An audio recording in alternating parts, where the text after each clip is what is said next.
Приветствую вас, друзья! С вами Дмитрий Петровский. Однажды я увидел на ютубе очень интересное видео. В нем шла речь о том, как люди регулируют поток дыма, используя выворотень. Например, в тайге таких деревьев очень много, и их найти не составляет никакого труда. Что касается лесостепной зоны, то здесь выворотни относятся более к разряду экзотики, чем нормы. В то же время сама идея регулировать поток дыма настолько заняла мой ум, что я долго искал метод, как бы можно адаптировать всю эту методику к нашей местности. И кажется, выход я уже нашел.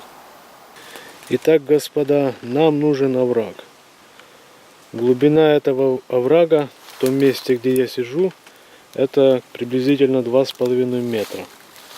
Что мы делаем дальше? Разводим наш костер поближе к условной стенке оврага. Вот вы можете видеть его верхушку. Погода сегодня довольно ветреная. Предположим, что вот тот вещмешок, это сидит человек. Смотрим, как идет дым. Мы видим, что дым, в общем-то, метается в стороны немного, но придерживается более вертикального направления. И если выйти из оврага, то там мы увидим, что дым идет вообще в разные стороны. То есть сейчас, допустим, на север, через минуту на запад, потом на юг, и так целый день. Но во овраге внутри дым будет приблизительно в вертикальном направлении. Чаще всего его как бы притягивает к стенке. Но это не постоянное явление. Вот, например, сейчас хорошо видно, да? Можно ли сделать так, чтобы дым тянулся к стенке все время? То есть отрегулировать его направление таким, чтобы оно уже не менялось. А если менялось, то минимально. Да, это возможно. И сейчас я покажу вам, как это сделать. Для этого не нужно практически, можно обойтись вообще без какого-либо инструмента. Сейчас все покажу и расскажу детальнее. Итак, нам нужно 2-3 колодки. Длина где-то 1,5-2,5 метра, это не суть важно. Обязательно колодки должны быть или сырыми, или такими гниловатыми, то есть с большим содержанием влаги внутри.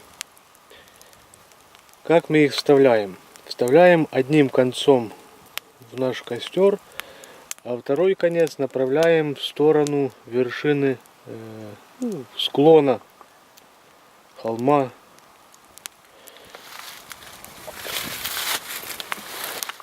Теперь смотрим, что мы добиваемся таким образом. В процессе горения образуется тяга. И эта тяга будет направлять дым в сторону свободного конца наших колодок. Это не то, что такой эталон, он будет идти именно так и никак не иначе. Нет, возможны небольшие отступления по сторонам. Все-таки ветер завихряется во враге.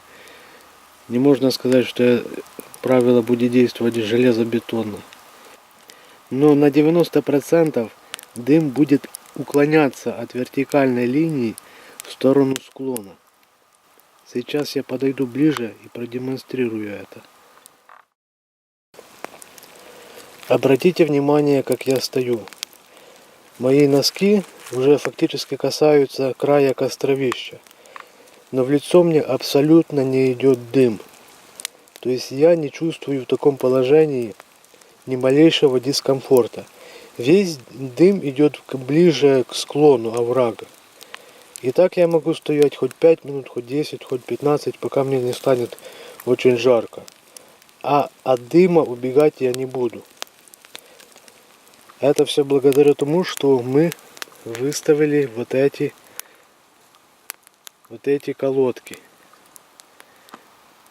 Один конец в костер, другой конец в направлении вершины оврага.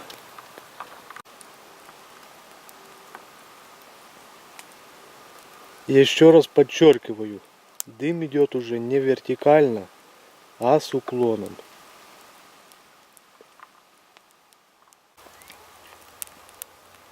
Вариантов использования такого метода есть целая масса. Это может быть и пикник, это может быть и обустройство ночлега, в том числе и зимой.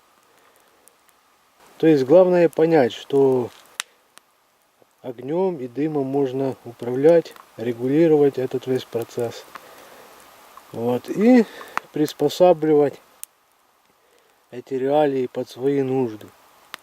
То есть смотря кому что, или поставить какой-то поднавесик односкатный, или еще чего-то. Ну, словом, кому что надо. Тот себе, то пусть и делает. Надеюсь, это видео было вам интересным, полезным. Подписывайтесь на канал Вольная Жизнь. Ставьте свои лайки, дизлайки. Ожидайте новых видео. С вами был Дмитрий Петровский. До новых встреч.